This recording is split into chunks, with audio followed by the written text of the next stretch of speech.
Good evening, everybody. Welcome to the Newcastle City Council special meeting at 6:30 on March 4th. We have met this evening at 6:30 to go into an executive session. There will be an executive session this evening to discuss with legal counsel pending or potential litigation pursuant to RCW 42.30.110 subsection 1 paragraph I. Executive sessions are closed to the public. Pursuant to state law, we will convene into executive session at 6:30 for approximately 20 minutes. We invite City Manager Pingle, Community Development Director Fitzgibbons, Public Works Director Bronze, HR Director Westman, and City Attorney Chambers to join us. We shall return in 20 minutes. Thank you.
Good evening. So the council will return at 7 p.m. from their executive session.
Ladies and gentlemen, we just returned from an executive session where no legal actions were taken, no decisions were made. The executive session was per RCW 42.30.110, subsection 1, paragraph I. We are going to wait 5 minutes till 7:05 to start this meeting to give each council member a chance to take a quick break. So we'll resume at 7:05. Thank you for your patience.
Good evening, everybody.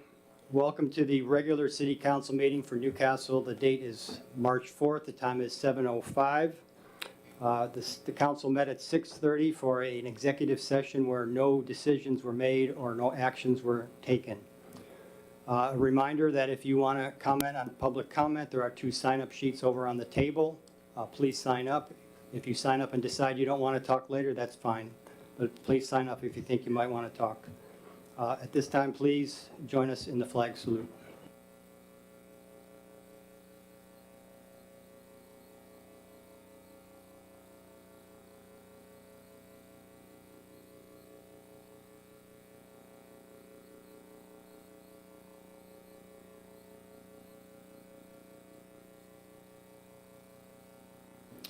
City Clerk, please call the roll.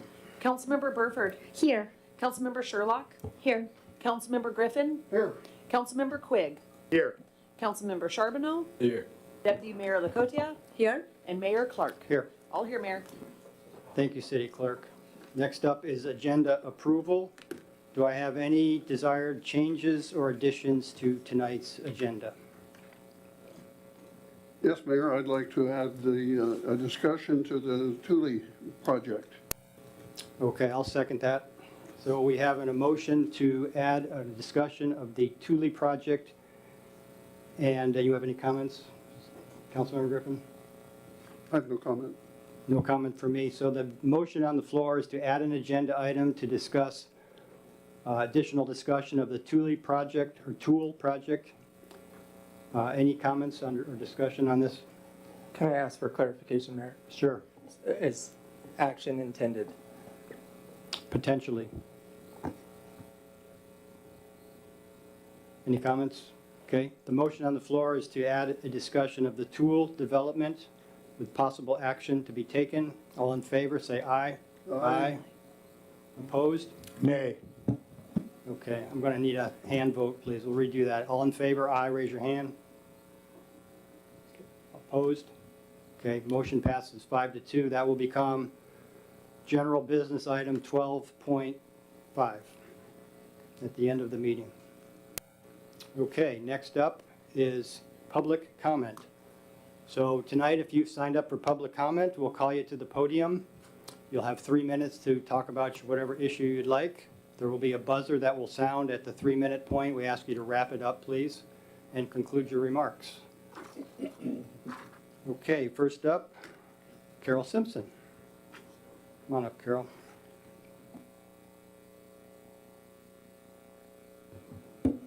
Good evening, Carol Simpson. I live in the Lakeview Apartments at Newcastle. Mr. Mayor, council members, staff, it's good to see you all again. I wanted to speak about the city is governed by its laws and its processes, and those are laws adopted by the city. You govern and set that. When a project goes through permit approval for a plat, there are a couple of times that the public has to weigh in and comment on those projects. A SEPA notice is published, and then there's 15 to 30 days time period where people can make their comments on the project. And then it goes to the hearing examiner, and there's a public hearing, and again, the public can comment on that. And then the hearing examiner gives their findings to council, and within 10 days of their delivering the findings, the council has to bring it to a meeting to approve the preliminary plat. That's a type 4 permit process, and I encourage you to all look at your chapter 19. It has a chart like this that shows the processes and how it goes through. This is your law. This is the process. I'm a real process person. This is how we involve our people. This is how we make sure things are done fairly and by law. We are a country of laws. There is an appeal process after the council has approved or disapproved a plat. Appeal can be made to the King County Superior Court. Then the project gets built, the roads go in, the lots are created. Then there's a second approval, which is the final plat approval by the director. That also can be appealed. And it can be appealed before the hearing examiner or a judicial appeal through King County Superior Court. Those all cost. If you look in your fee schedule, which you're all very familiar with because you pass an update to the Newcastle fee schedule every year, you'll know there's fees to be paid to do that. Now, after all that opportunity, and this project started way back in 2022, it's 3 years later, the people are doing a circumvent. And I've heard that called the loudest voices get the most attention, even if they don't represent the majority. I think you've heard that expression before. The loudest voices get the most attention, even if they don't represent the majority. It's repeated time and again in the mayor's newsletter. This isn't about just a gate. This is about our laws and process and whether the city will continue to follow those or whether you're going to set a precedent allowing people around the gate. Thank you, Carol. Next up is Stephen Vimes. Stephen? Hello, my name is Stephen Vimes, and I live in the Walker's Run condominium complex. I came here with 2 public comments, and I think I'm going to go with this one, but who knows, maybe I'll speak up on the second one and the last half of the meeting. I'm here to express my distaste for the actions taken during last Wednesday's Planning Commission meeting. We don't have to agree politically, but we do have to agree on how our appointed committees operate. And what I witnessed last week was an absolute disregard for the process and purpose of the Planning Commission. It spit in the face of the past 2 years of information gathering and hard work done by previous commissioners and city staff. And frankly, it was embarrassing to watch 4 commissioners, 3 of which were appointed by the mayor, vote in approval for such a sloppily constructed document. This comprehensive plan is supposed to guide the city policy for the next decade, and yet they couldn't even be bothered to coherently rewrite the policies they disagreed with. And instead are tasking city staff to create a cohesive document based on scribbled notes and political rants. They have hastily passed a plan that they are unwilling to have their policies discussed publicly because they know what they are writing was purely ideological and lacked any reasonable argument to back it up. They also know full well that it does not align with state law, which means the majority of the commission has willingly created a liability for the city, and it will be up to the council to decide if this legal challenge is truly worth the tax dollars to pursue it. I leave you with this. If you do decide to continue on this course, you will need a far better argument than pouting and crying, "I don't want to." Thank you. Thank you, Stephen. That concludes, City Clerk, has anybody signed up online? Nobody. Okay, that concludes the first public comment. Again, a reminder, there is a sign-up sheet for the second public comment if you wish to comment later. There are no ceremonial presentations tonight. We'll move on to council comment. Councilmember Burford, why don't you start us out tonight? Thank you for coming, everybody. I'd like to just give a huge shout out to our Newcastle Arts Council for the newly completed utility box project. It's really showcase our city and such a beautiful work. I also want to say kudos to Dee Regan for her design and work to make this really bring art alive in our city. And I feel very proud, and I just want to thank you. 谢谢. Councilmember Charbonneau. Thank you. I want to give a very large congratulations to junior at Hazen High School, Vina Nguyen, who took the 100-pound girls state title, which is,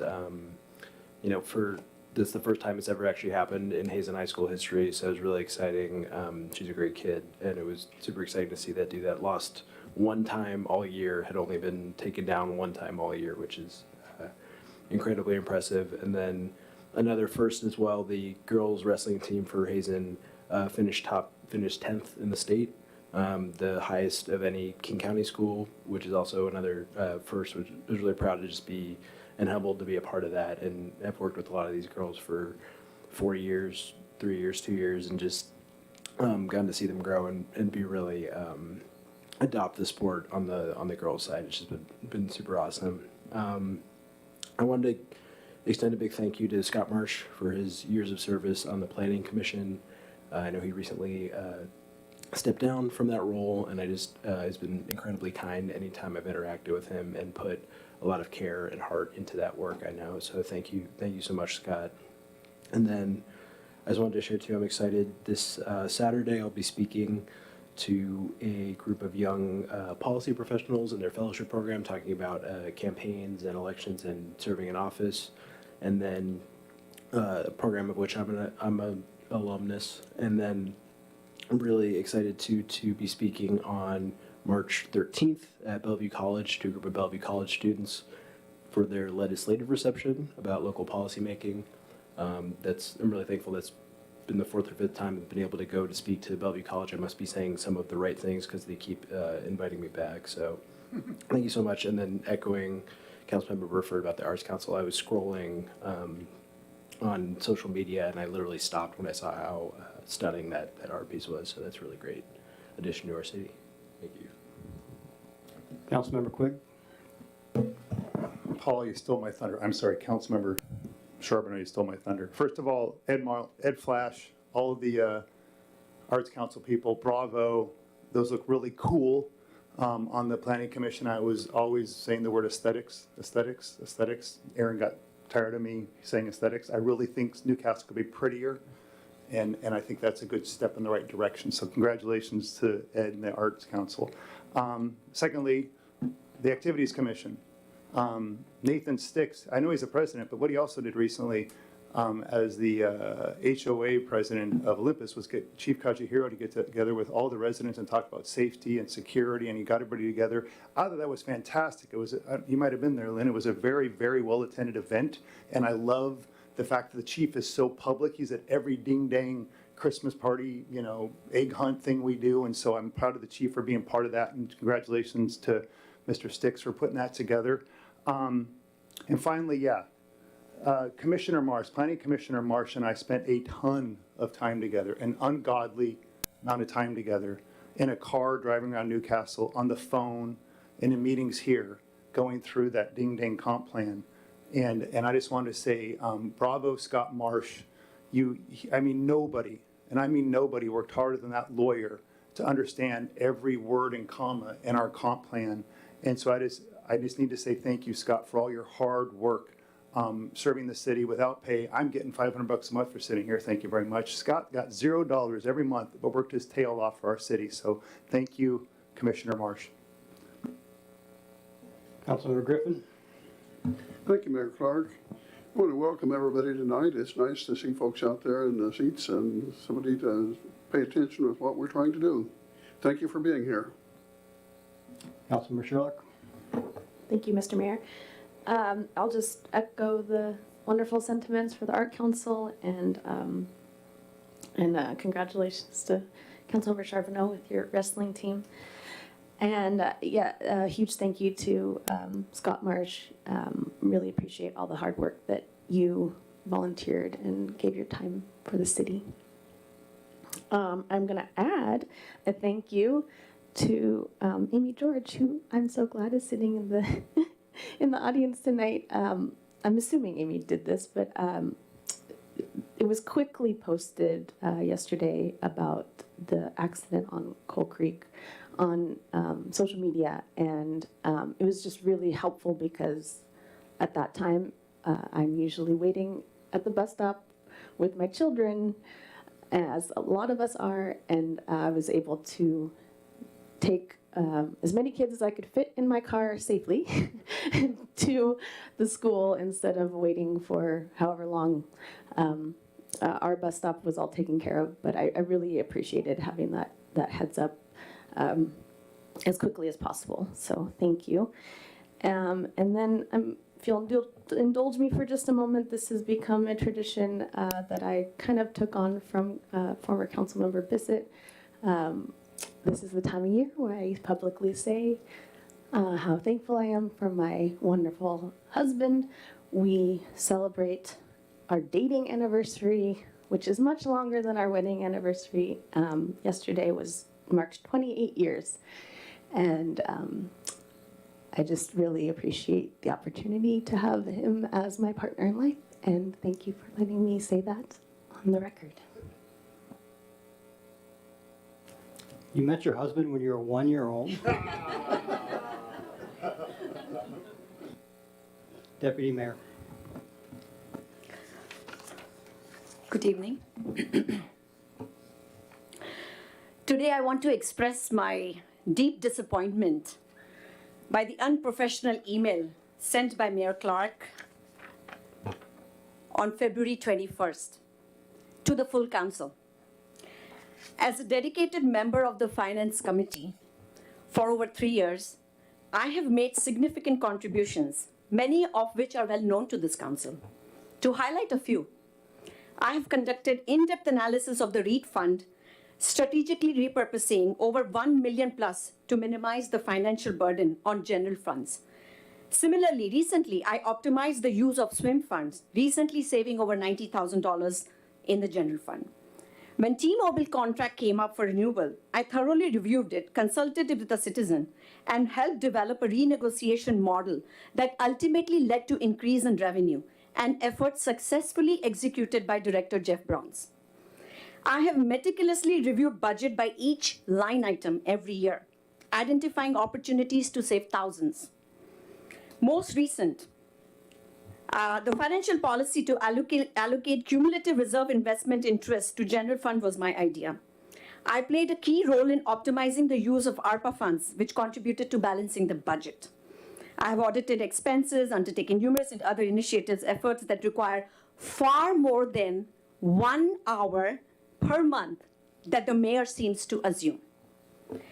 Due to recent personal commitments, my availability has changed, and I made the difficult decision to step down from the Finance Committee to ensure the role is filled by someone who can dedicate the necessary time and effort.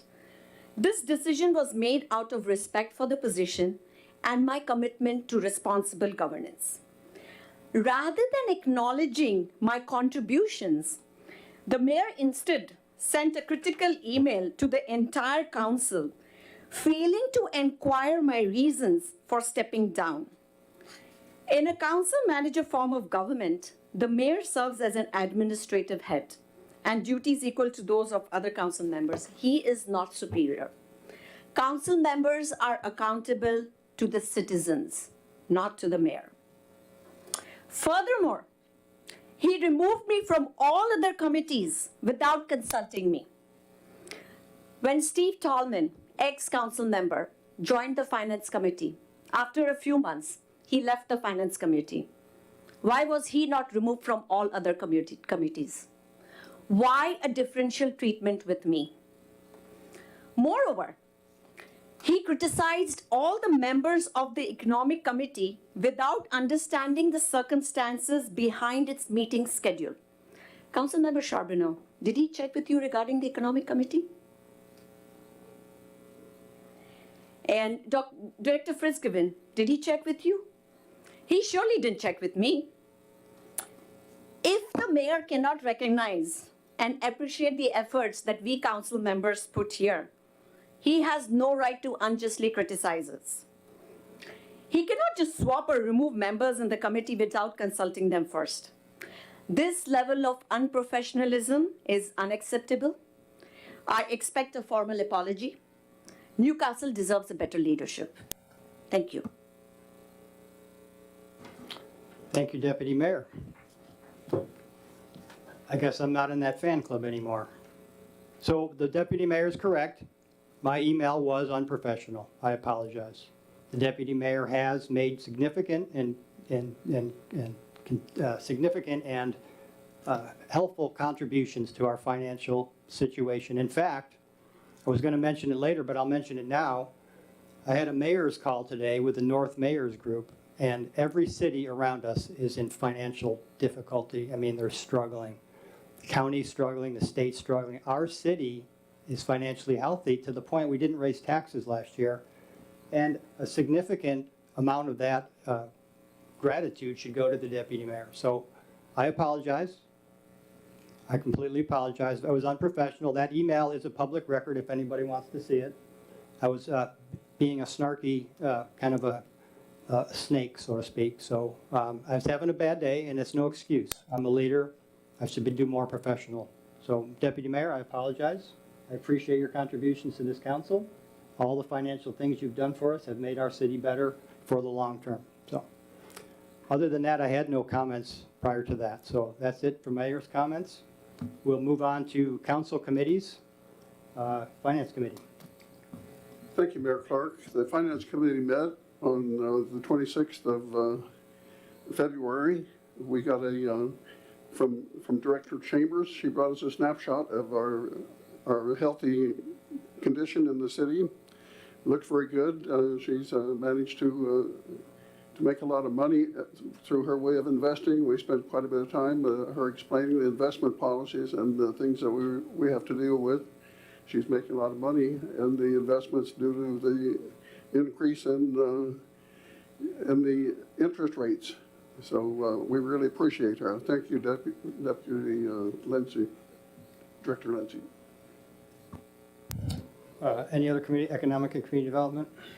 I was going to chime in that, per what the deputy mayor was mentioning, the Economic and Community Development Committee had sort of downshifted at sort of a consensus between us and Community Development Director Aaron Fitzgibbon during the comp plan process, and was planning to build up to having more meetings, I think, in the future, looking forward. So hopeful to come back with updates on that too, but echoing that point. How about regional committees? Go ahead, Councilman Charbonneau. Thank you.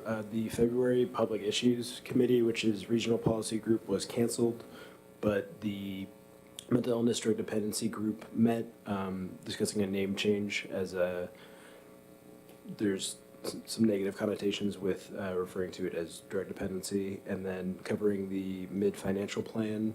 And then we got a report out on different community listening sessions that have been occurring in the county that are still going on. If you care about mental health services in the county, let me know and I can connect you to when that next one of those next listening sessions would be. Any other committees? I mentioned that I had a meeting with the North mayors. That's basically from Newcastle North. The cities meet once a month. We haven't met for several months. It's a new year. There's some new mayors. We simply discussed the state of the cities. And like I had mentioned, Newcastle really stands out compared to the financial situation of other cities. So something to be proud of. Our council has, and our city staff has done a really good job of reining in costs. I can tell that's the big difference between us and the other cities that are struggling. So good job. Thank you, staff. Thank you, council. Moving on, the next thing is commission reports. We have no commission reports tonight, and then city manager report is next. City manager. Thank you, Mayor. Good evening, council. I just want to point out a couple of things. We discussed a few meetings ago switching our AWC district from 13 to 7, which is essentially the South King cities to the North King cities, which would match the district we would belong to with Sound Cities Association, and that has been done. We're Association of Washington Cities Executive Board officially made that change, and so we belong now to District 7. I also just wanted to point out, and just for the council's benefit, but also maybe for the public, the budget challenges that King County is looking at for their next biennium. There's been a few posts, and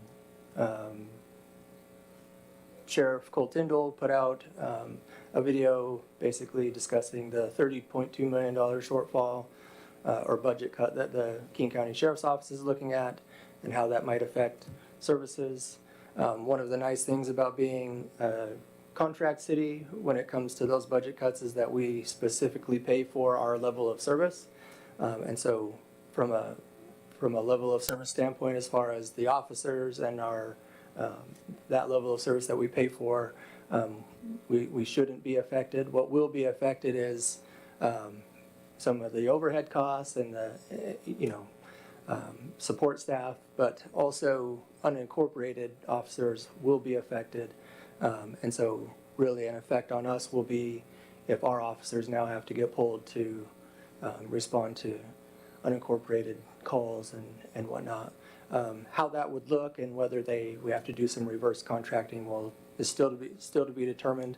My major concern with the county's budget challenges is not necessarily with our public safety level of service and process. It's when we have cases that then we hand off to the prosecuting attorney's office, and how those cases get adjudicated and how that might look with their budget cuts is concerning. And so just something, this is a projection for their 26-27 biennium, and just something for us to pay attention to, and I'll try to keep information in front of everybody as we get it. Questions for the city manager? My only question was I asked you if you could provide a generator update for us. Oh, yes. Really nothing to report. One of the things that we're pursuing with the consultant is we want them to front load sizing the generators so that we can get them bid and ordered as quickly as possible as a part of that process. And so not really much to update. If Director Braun has anything to add, that'd be great. But that's really where we're at. We're trying to get them to do that ASAP so that then the generators are on their way and then the rest of the design process can go from there. Sure, I can just add a little bit more specifics. I'd intended to put a update to Scott in a week ago, Friday's update, and I got sidetracked, so apologies to that. So there's a field, the designers were on site last Wednesday to look at the city facilities, City Hall and the annex. So that's a milestone. They're now collecting utility data to make sure, get updated usage for both buildings. And then we have a schedule from them. The plan, as Scott indicated, is to front load and procure the generator first because there's a long lead time, long being 12 to 18 months, I understand. 9 to 12 months, I think. And get that out and then proceed with the design, meaning like the pad, the conduit, that kind of thing. So we hope to be able to put the bid out for the generators late second quarter. Thank you both. Do you have a question for the city manager? I do. Go ahead. Can you just take a second to talk about everything I asked you about, I learned in the finance committee meeting about, because I think it's on the consent agenda, the thing that's covered by the grant that we're doing and just all of the study that's being done. And I want people to realize I attended a finance committee meeting recently and a lot went into it. I mean, there was a lot of questions answered. That gal knows the books inside and out. And can you just kind of, I think is it on the consent agenda tonight? No, it's not. Darn. Okay, then I'll just ask you to, can you please just kind of flesh out, you can say it better than I, what the finance committee covered and what he mentioned about the investments and what the answers you gave to me about like how is this paid for and you know how, can you just do that for a second, please? Yeah, so two things got approved at the finance committee I guess for everyone's benefit, the finance committee can approve contracts up to $50,000, and then that doesn't come to the city council level for approval. That's the finance committee's fiduciary limit. And so we had two things come to the finance committee for approval at the last finance committee meeting. The first one was our recycling events. That is done, that's fully refunded by grants. And so it ends up being about a $48,000 cost, but it's completely funded by grants. And so we have to expend the money, but then we get the grants back in revenue. And so that was one thing that came before the finance committee. The other thing is just essentially our traffic counts, transportation improvement plan item. So it's project 13 essentially. So. But we do a traffic count every other year and then do a big one every 4 years. And so that's what got put in front of the committee. And I'll just say, correct me. you know, and Jeff can correct me after I say this in 10 seconds. I ask a lot of questions because it was, I didn't really know anything about it.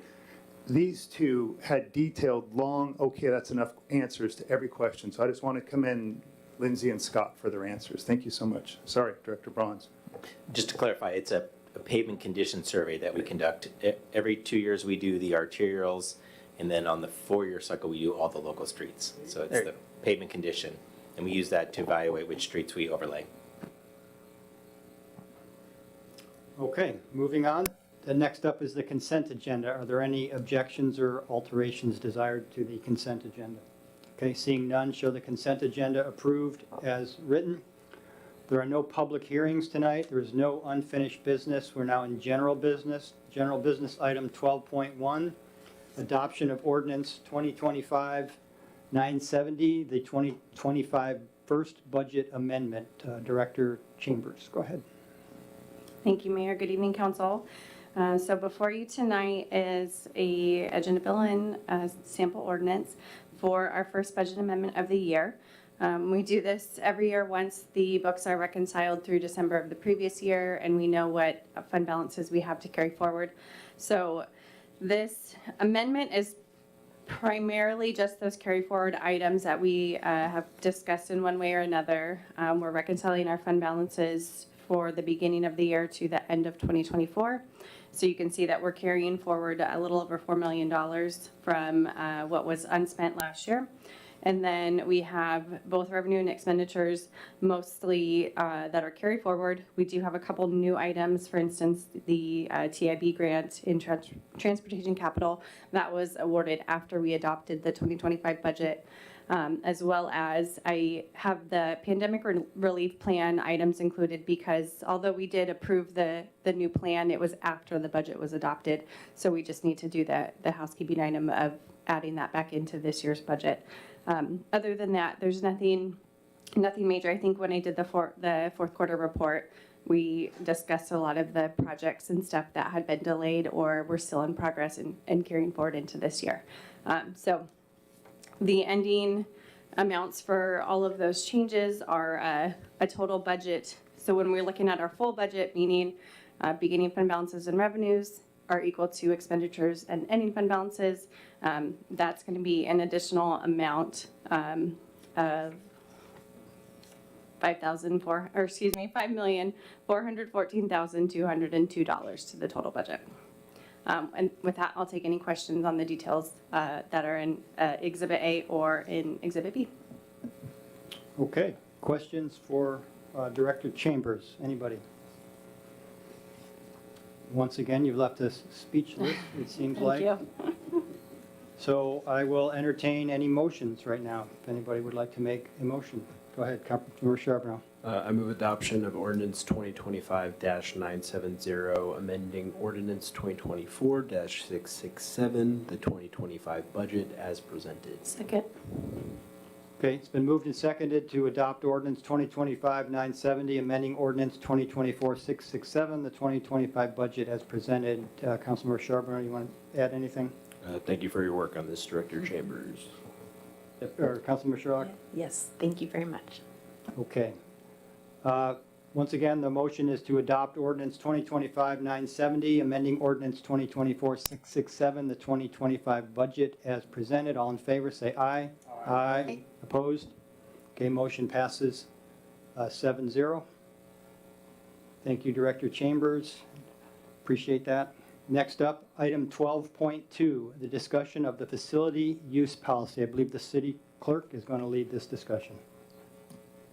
Yes, good evening, Mayor and Council. So this evening, we are here to discuss, there will be no intended action. Could I ask you to get the microphone? Oh, open? sorry. Yes, here we go, even louder. So this evening, we're here to discuss a facility use policy. Most recently, it was adopted in the year 2000. It was actually regarding the old City Hall building, which was now across the street. So our primary objective with updating this policy is to ensure equitable access to our facilities while maintaining a balance between accessibility for our community groups and also cost recovery. So if there are any costs associated with upkeep, staff time, it would be recouped in there.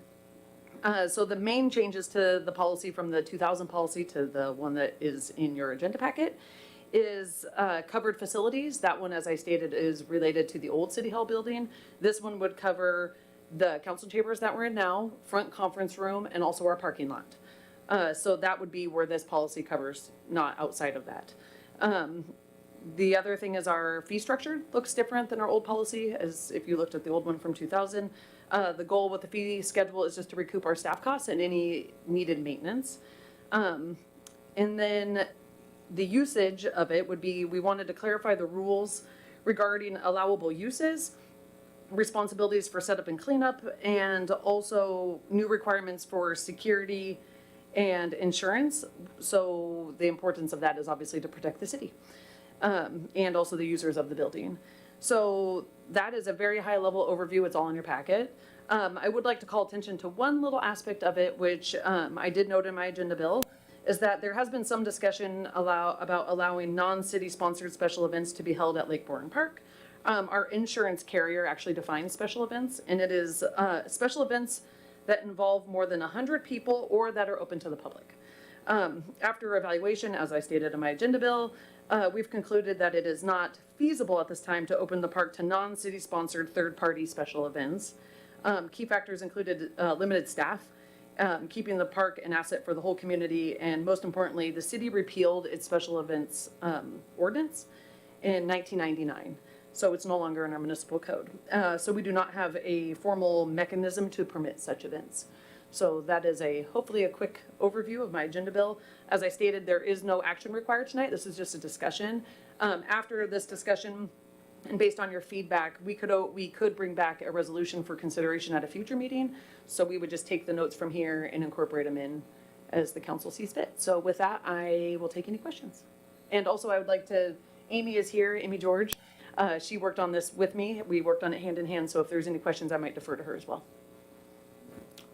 Questions for the city clerk on this policy? Councilmember Sherlock, go ahead. Thank you. My only question is, and I've said this to some people, but I just want to say it on the record that would this include? So I heard you say at Lake Bourne, no big third-party events, but the shelters are still available to rent out, and there's stipulations. I see all that in here. Is there? What's the way that it's written now, would it be possible to add, I've just had this idea that I don't know if it makes sense, but there's a kind of a new space at Lake Bourne because of the boardwalk. And it's just kind of right before you cross the boardwalk, there's like this elevated grassy area. Is it, with the way this is written now, would we be able to, if we wanted to, rent that out similarly to how the shelters are, or would we need to add language in specific if we wanted to rent that out in the future? That's a good question. I suppose we could come up with a mechanism to allow it. Right now, we allow shelter rentals. There are two. They have a max of 50 people each at them. There's a process, there's a cool form online, and that's actually ran through our front desk. So if we wanted to add a shelter rental of sorts, maybe doesn't actually have a shelter on it yet, we could potentially incorporate that in. That is outside of this facility use, but so we'd have to, and actually Lindsay oversees Katie, who administers that program. We could get together and see if there's another option. We're open to all of those options, and as staff members internally, Amy and I have met to discuss other rental options of, there's places around here that we own and that are our assets that are used, and how can we expand that program? But as we always get into that conversation, it's always met with, as you know, we have 22 staff members that are employed here, and so adding any more, we have to weigh the cost benefit and how would we maintain them to the level that's acceptable to the public. If we're gonna allow more people to use it, we don't want it to fall into disrepair. So Of course. we're always balancing staff time, money, all those things. But that conversation, happy to have it. I don't have an exact answer for you tonight because I haven't actually considered it. Yeah. But a conversation we can always have offline as well. Okay, great. I just want to make sure that idea is kind of out there and this wouldn't preclude that from happening Correct. potentially. Okay, thanks. Thank you for asking about that space. It looks really nice, the new area near Lake Bourne Park. Two questions. One, how often do people rent the parking lot here or spaces in this? I didn't even know it was a thing. And question number two, this doesn't mean that parents are going to need insurance for, like, 90% of the time it's some family in one of the shelters having a little birthday party for a few. This doesn't affect that at all, right? So those are my two questions. How often do people rent around this area? And secondly, this doesn't affect birthday parties at Lake Bourne Park, correct? So I'll answer your second question first. What I'm proposing here tonight is solely for the facility use policy for this building and our parking lot. So the shelter and the current processes are not being touched as a part of this. So then back to your first question, how often is this chambers being used as a rental or the front council or the parking lot? The answer is, at this point, we don't allow rentals of these spaces.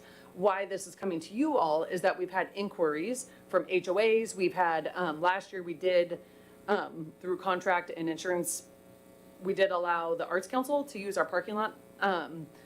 But there was a whole bunch of paperwork and we get asks from people, HOAs, community groups that maybe want to host their 501c3 meeting and they need a place that's not in a home, and that we get asks, but we don't have a mechanism to approve it. And ensuring content neutral gatherings, if we are going to allow one group to use our council chambers for an HOA meeting or a community group meeting, we want to allow all to use it, but we have to put guardrails in place. And that's what we're here to establish, is the guardrails. And just so that currently there isn't a mechanism, the goal would be to create one. We do not expect it to be widely used, but we would have an option to allow it. Thank you. Any other questions? Councilmember Charbonneau?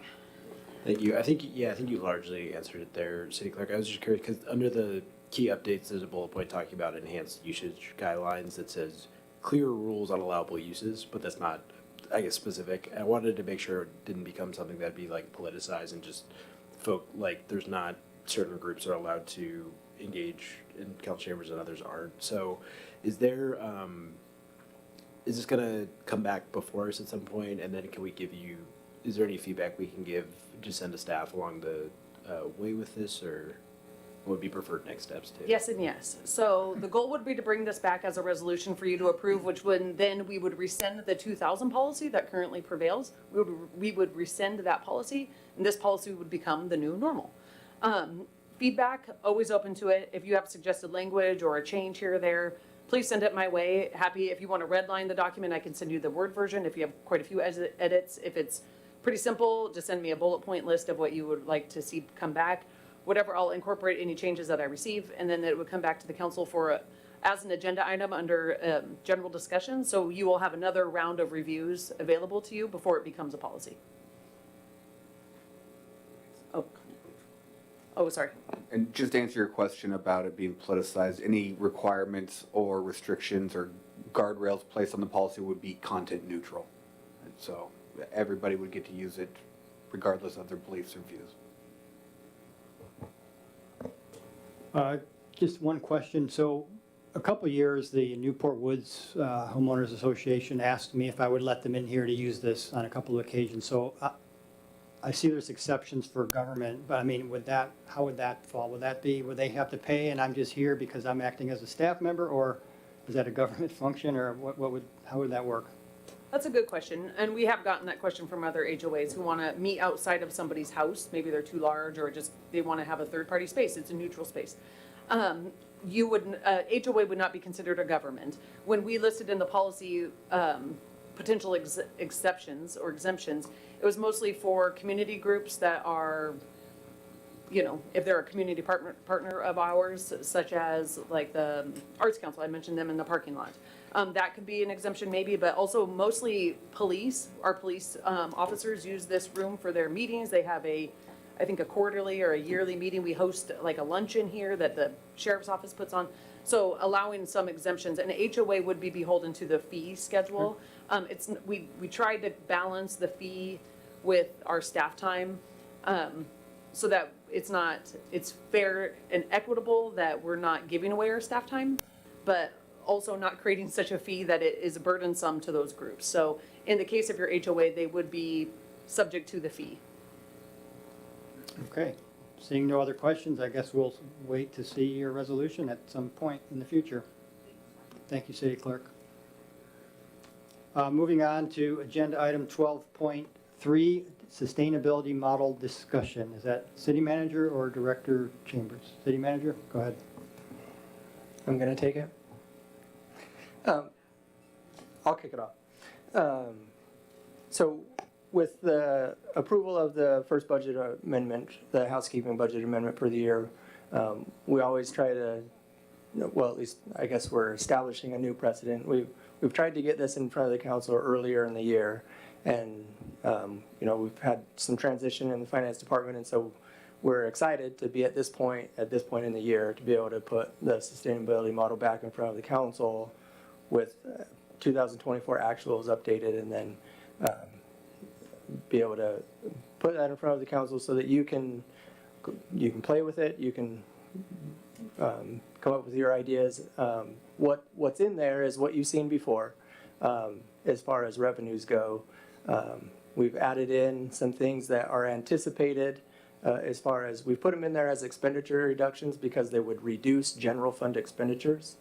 But really those things are refer to the HB 1791 that's in the legislature currently that seems to be on a path to be approved, but it would essentially allow for $100,000 or 25% of REIT revenue to be used for maintenance and preservation costs, which could help the street fund. Every year we transfer money from the general fund to the street fund, and that would reduce the amount that the general fund has to be used to support the street fund.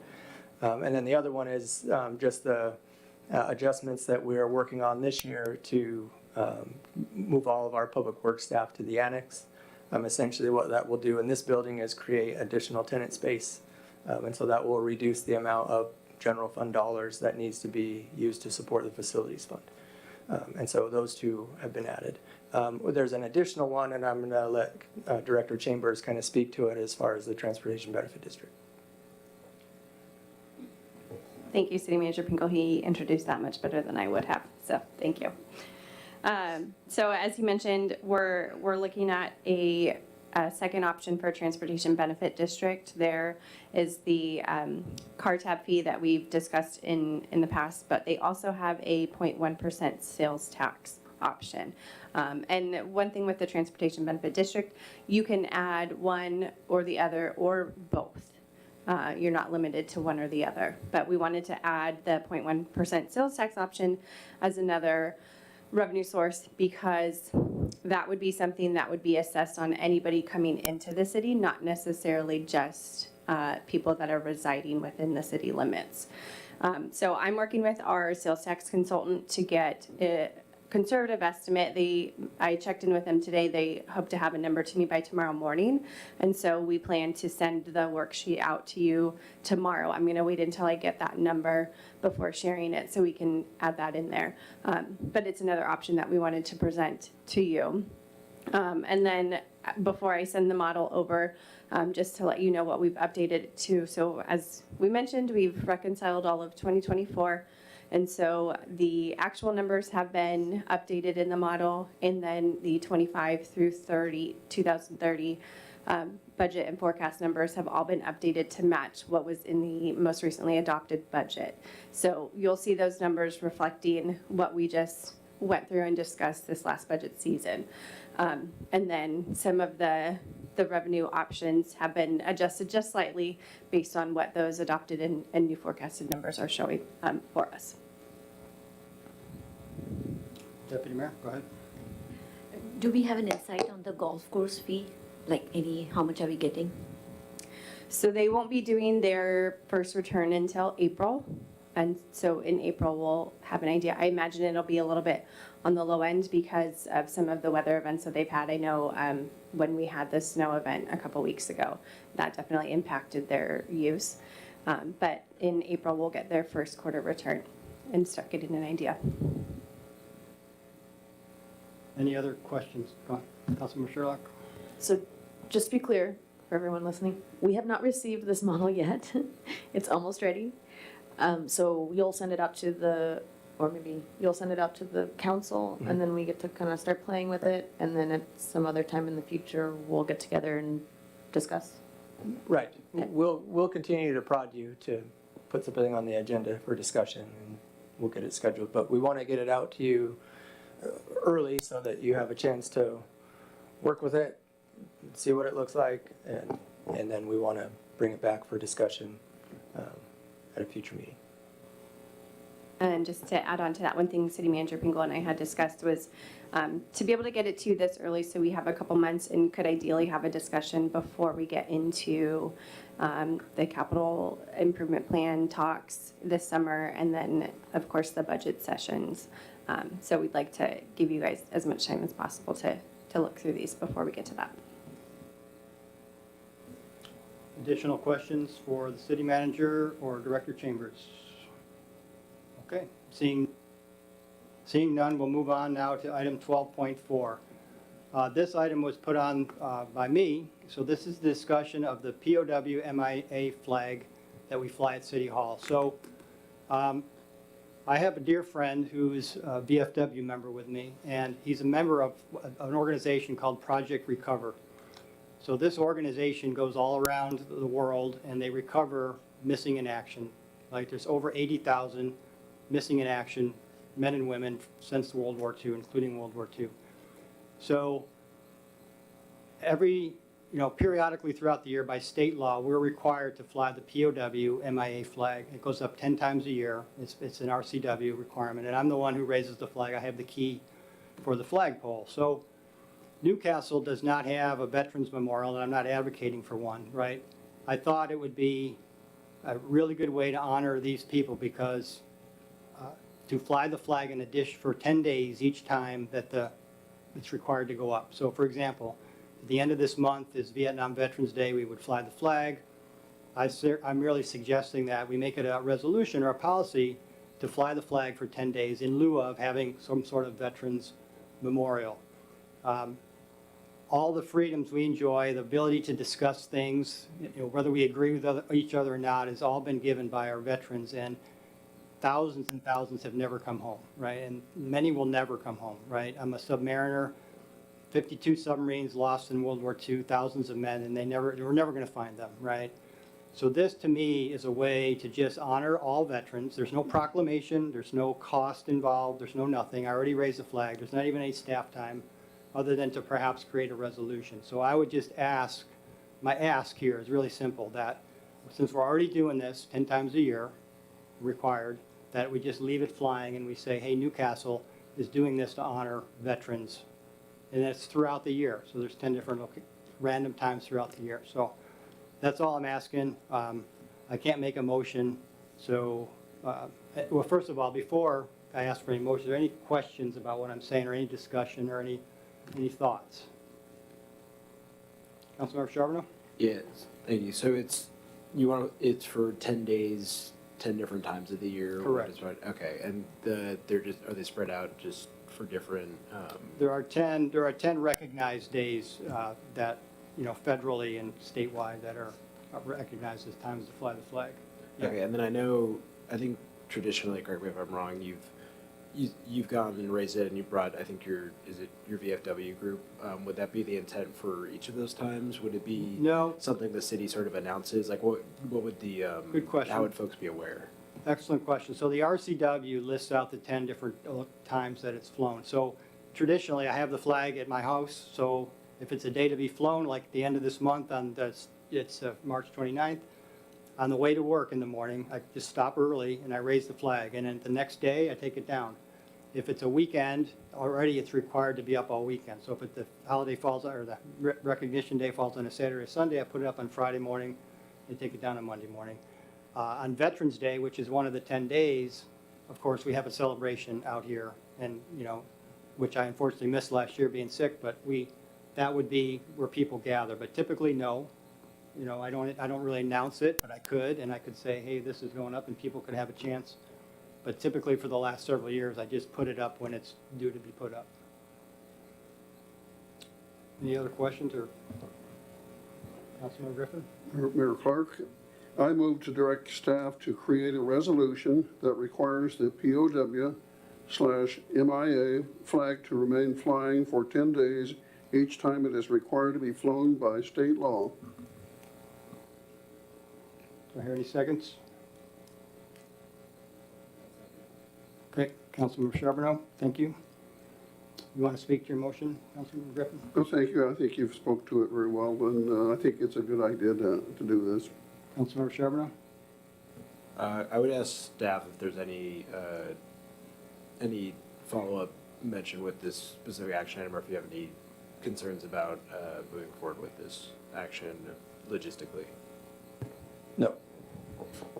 Sounds good. And then, yeah, I guess in that case, yeah, just as the son and grandson of veterans, I appreciate the initiative. I think I had a conversation with our city manager about sort of, flag policy and all that, and talking about, he enlightened me on some of the different flag policies he's seen from other cities as well. So I encourage folks, if they have questions about that, you can come ask me and the city manager for that regard. But I think it's, yeah, I'm supportive of those folks that sacrifice for our country otherwise, so. Okay, so the motion on the floor, let me see it. Motion on the floor is to direct staff to create a resolution that requires the POW MIA flag to remain flying for 10 days each time it is required to be flown by state law. All in favor? Aye. Aye. Any opposed? Okay, motion passes 7-0. Thank you, everybody. It's near and dear to my heart. I appreciate it. We have an additional item tonight that was not on the agenda that was added earlier in the meeting, item 12.5, the tool development gate discussion. Councilmember Griffin, you motion to add this to the agenda. Do you want to make any discussion on this?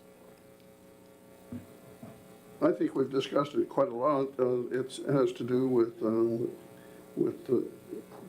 directing staff to go and talk to the folks out that are having that tool development process. And it's probably a good idea to do that, see if we can get a gate built for the people in that neighborhood. Any other comments or discussions on this item? Okay, I seconded the motion earlier to add it to the agenda item.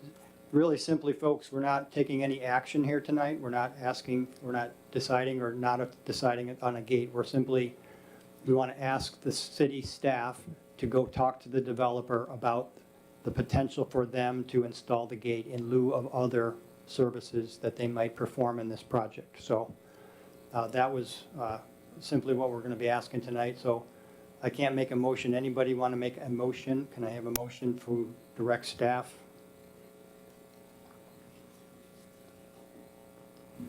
I so move. You can make the motion. So, to direct staff to go and meet with the developer and see if there's some possibility that they'd be willing to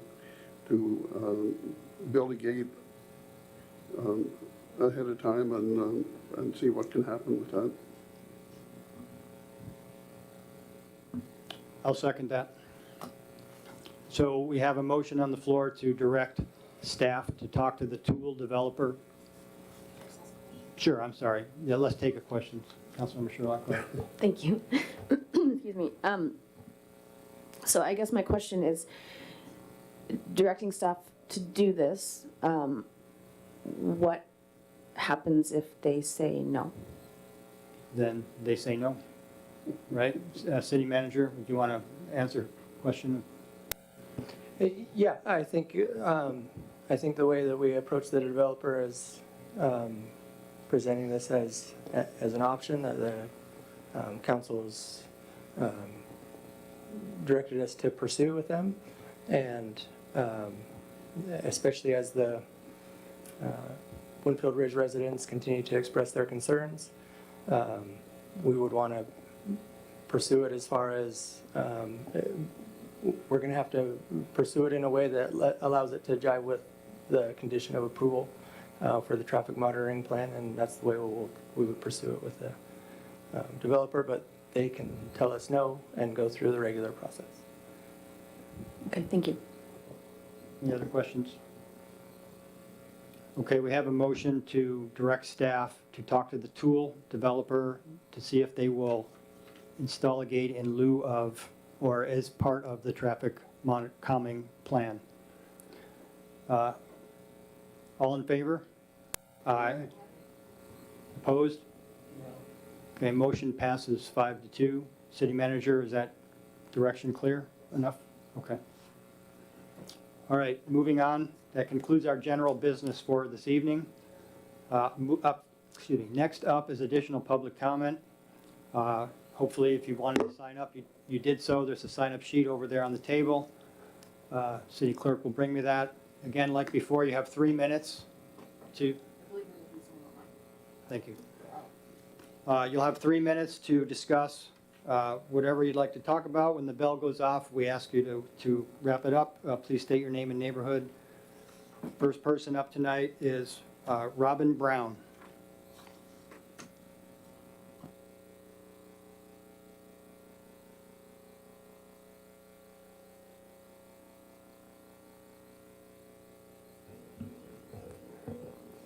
Good evening, everyone. Thank you for being here tonight. I'm appreciative of the citizens showing up and you all for serving. What a great city we live in, isn't it? And so what I'm hearing this evening from the council and the residents is that the folks want to protect the financial sustainability of this great city. Heard it from, I think, everyone, and I'm so proud of that. And so I wanted to bring to light a few things that we want to consider in advance of the next meeting. So the vote of the next meeting in 2 weeks regarding the comprehensive plan, I'm seeing a problem, and I want to point it out. The problem is that it is out of compliance with the state of Washington. And that creates 3 downfalls for the city and puts us at risk.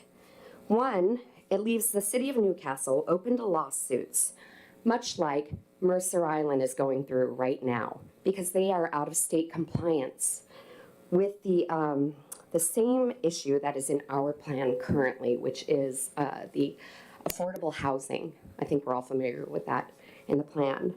And so that puts us at risk, significant financial risk if we get embroiled into lawsuits. We all know that how much those can cost us and our great city. The second one is it makes us unable to apply for grants if we are deemed out of compliance at the county, state, and regional levels. Knowing this, we are intentionally risking the financial security of the great city of Newcastle, the one that we know and love. Lastly, DE&I language is in there. I want to flag that it doesn't cost the city a thing. So just in case anyone had any questions, but it does ensure that the residents and Newcastle business owners, that they have rent protection. I think there was a local restaurant that just had to shut down their breakfast service, right? It's just not bringing in enough. And something that protects the small business owners and their rent helps them keep businesses open here and bringing in tax dollars for our great city of Newcastle. So what I want to end with is that I do keep hearing that folks want to protect the financial sustainability of the city of Newcastle, and I believe you. And so knowing all this, I want to flag that it would be clearly financially irresponsible for us and puts our great city in significant and probable financial risk. Thank you so much. Thank you, Robin. Next up, Beth McDaniel.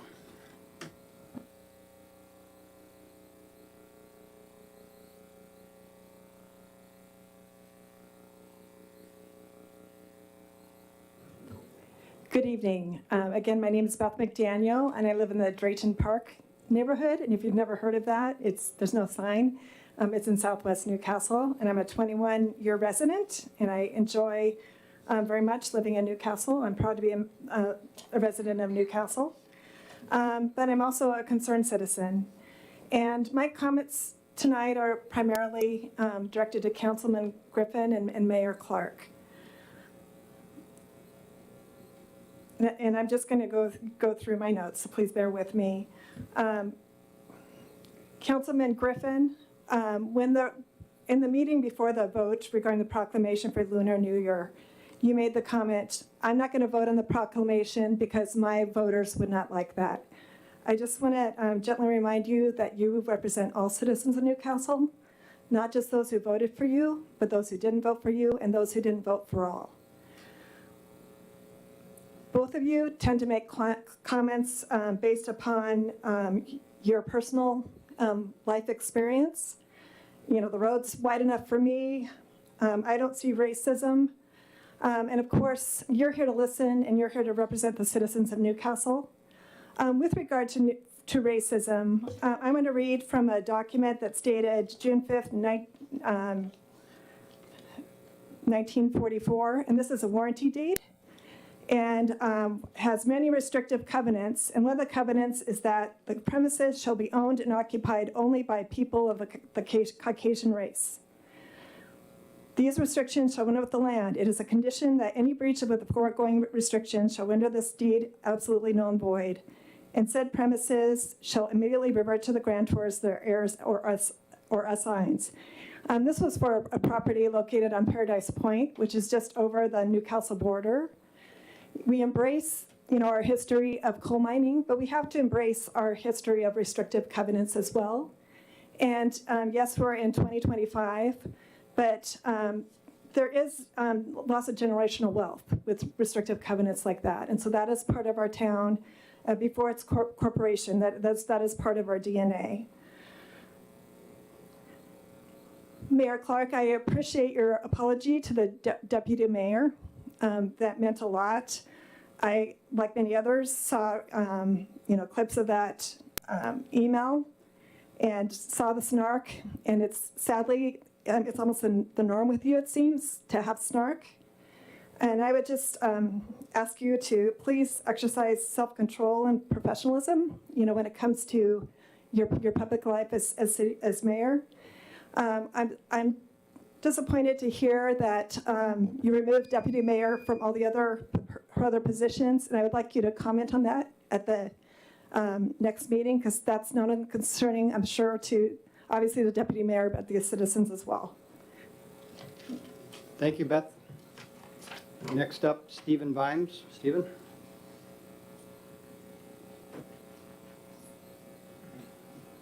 Hello again. I wanted to raise the subject of the city's use of flock cameras. I first want to thank City Manager Pingle for his quick replies and forwarding my concerns to the Sheriff's Department, but I also like to hear more directly from the council on this subject, as you are the ones who make policy.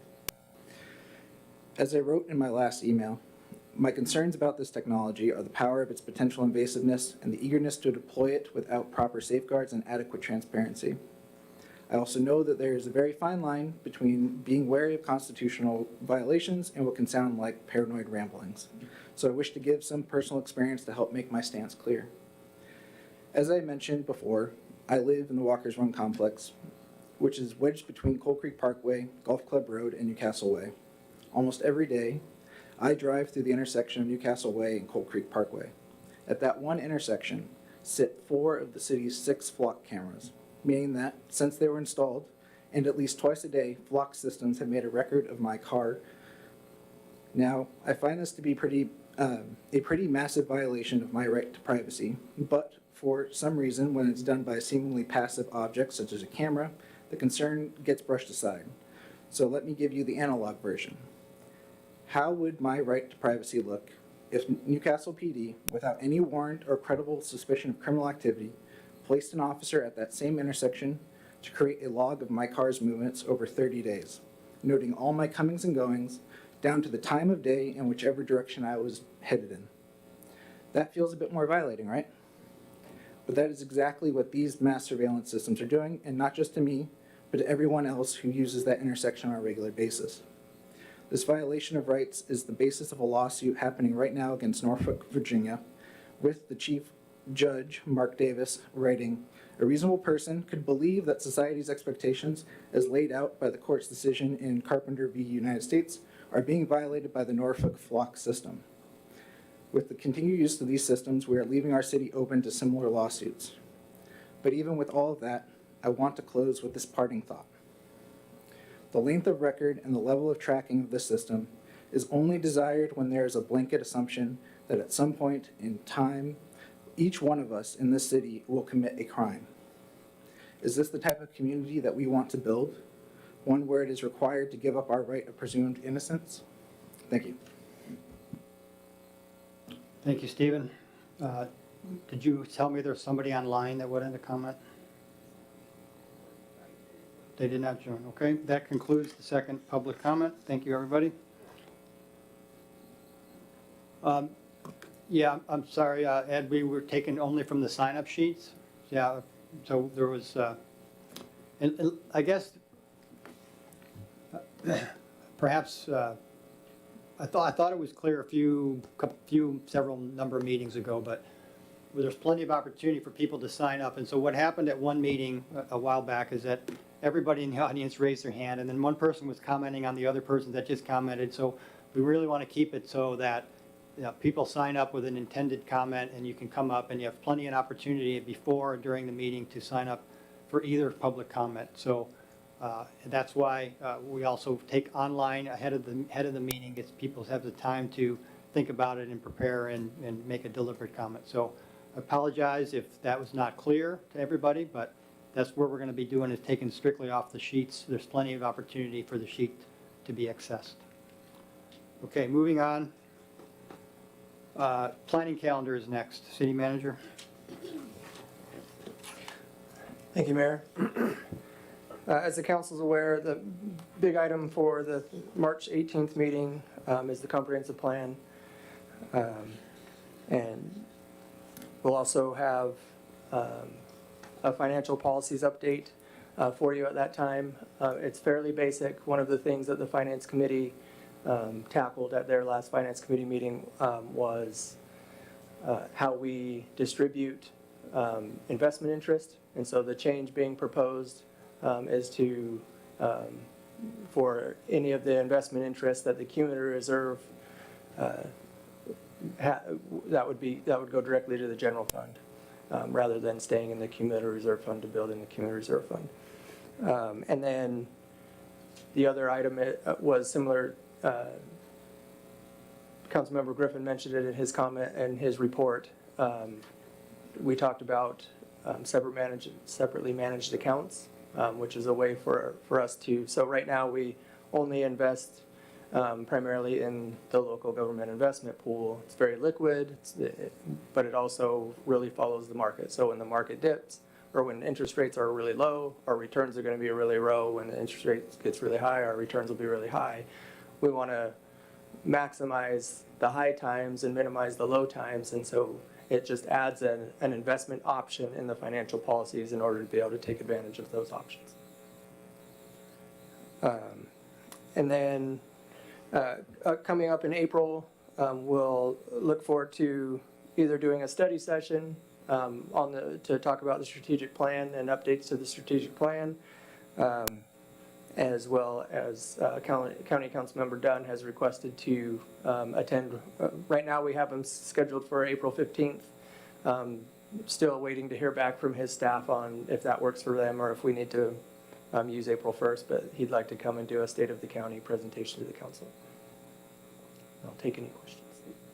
Questions for the City Manager? I would like to propose a date for because we have a week for the town hall, but I would like to propose Wednesday, May 7th, 6 o'clock. Anybody object to that particular day of the week? Selfishly, it fits my work schedule better that day, so nobody objects. We want to do a 6 o'clock start time. We've been doing 7, so that would be a time change. Really? I from what thought we we've did been 6. We've been doing doors open at 6:30 and start at 7. Oh. Anybody have a preference, time? My preference would be a little earlier so parents can actually get there before the kids have to, get put to bed. That's my 2 cents. No objection to 6 o'clock? Okay, there you go, 6 o'clock. So last time there was some discussion about topics for that meeting. Is that something we want to discuss? Councilor Sherlock, didn't you have an idea? Yeah, my idea was to talk about services that the city provides and levels of service. It's something that has never really, in my opinion, been given a good dedicated amount of time to talk through, and I think it would be really good information for our residents. When I'm out talking to residents, I do wonder if people really understand all the services that are provided, and a key point is many of the services that the city of Newcastle provides are, because we need to, in order to be a city. So legally, we have to, for example, we have to provide public records when those are requested. And I think a lot of people might not think of that as a service because not everyone takes advantage of that. But it's just a discussion of everything that we are required by law to provide, and then what do we do on top of that, and then what the level of service that we're currently providing. And I think would love to get feedback from the community. Does that sound good? Do we want a different level of service or other services provided? Of course, services cost money, so it would just be a good conversation, I think, that we could have. Something like 15 minutes for the city manager to talk about or something, is that what you're thinking at the beginning?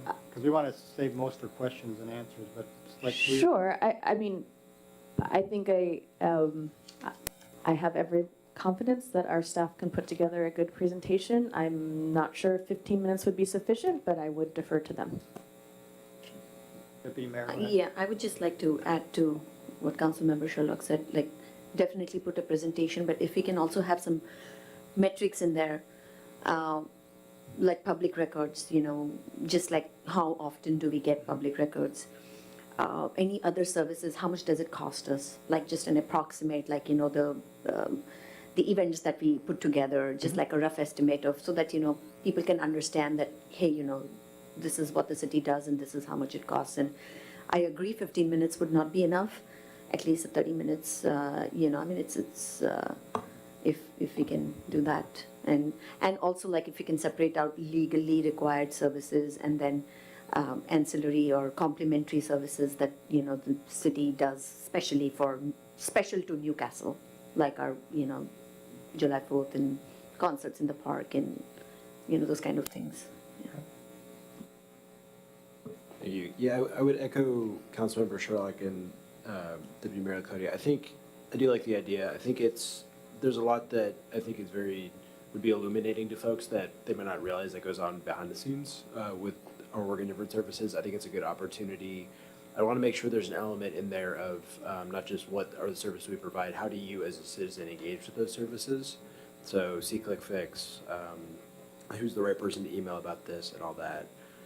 For whatever your different topic is. And then I guess I wanted to ask staff too, I don't know if this is something I don't have a good frame of reference for, so I need you all to tell me. I know folks see directors in these public meetings and I've seen directors at town hall meetings as well too.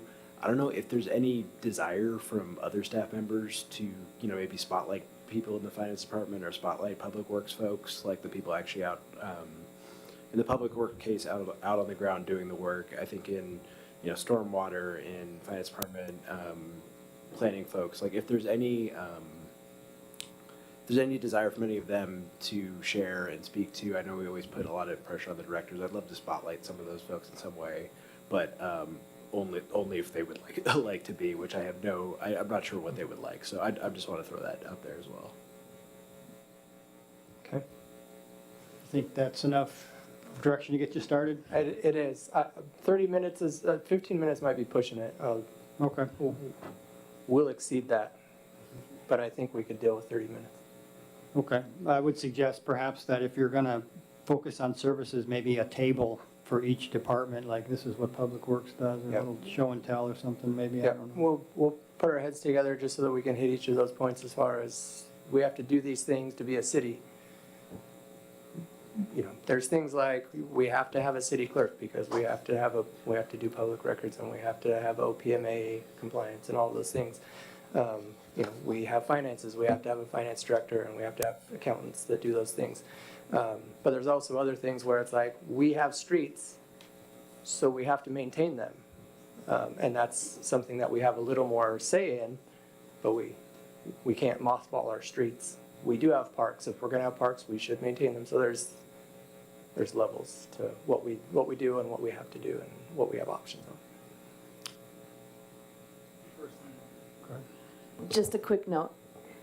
Please try to not use acronyms.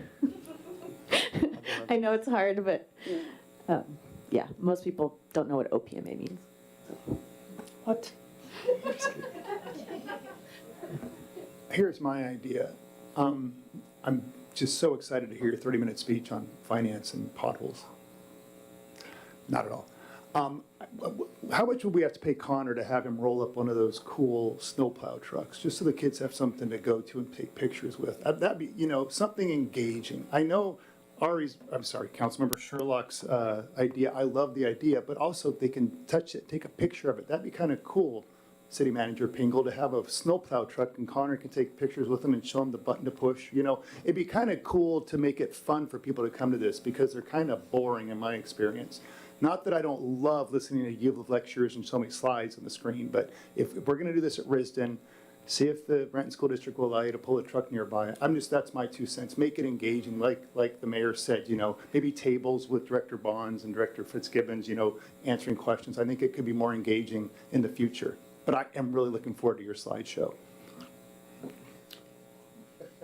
Okay, just to wrap it up with the comp plan, I know there were some concerns addressed about, legalities and so on. What's going to come before the council in 2 weeks will have been vetted by our city attorney very thoroughly, and he's going to say what's cannot be accepted. And our community development director is going to do an outstanding job of consolidating everything so that it will be very clear. So I encourage the council to please be ready and reviewed, and we can get through that. Do you have something to add? Go ahead. Yeah, in order to get more people join our town hall meeting, would that be possible to provide child care or some game center or corner? Because whenever we have community events, so we usually announce that, availabilities, and people see they can actually come. And also, I agree with Councilmember Sherlock. So really try to, as long as even you provide acronyms, please really in the parentheses tell them what that means, because we have a lot of folks in our community, they don't really have a mastery in English. Yeah. So thank you. Didn't we do childcare last year? We did. So we yes. can actually gather high schoolers. They can get their community service hours. Yeah. So. Yeah, thank you, Councilmember Burford. And I was also thinking the other day, do we have a banner already for town hall meetings? If we don't, it's probably too late to get it this time, but I do think if we really want people to come, we need to do a better job of letting them know when it is. And I know we do a fabulous job, emails and social media, but I think it's worthwhile to put it out there in other ways, because not everyone is on social media and not everyone checks their email as often as we'd like them to. Okay. Well, in that case, I don't see any other comments from the council, so the meeting is adjourned. Thank you all.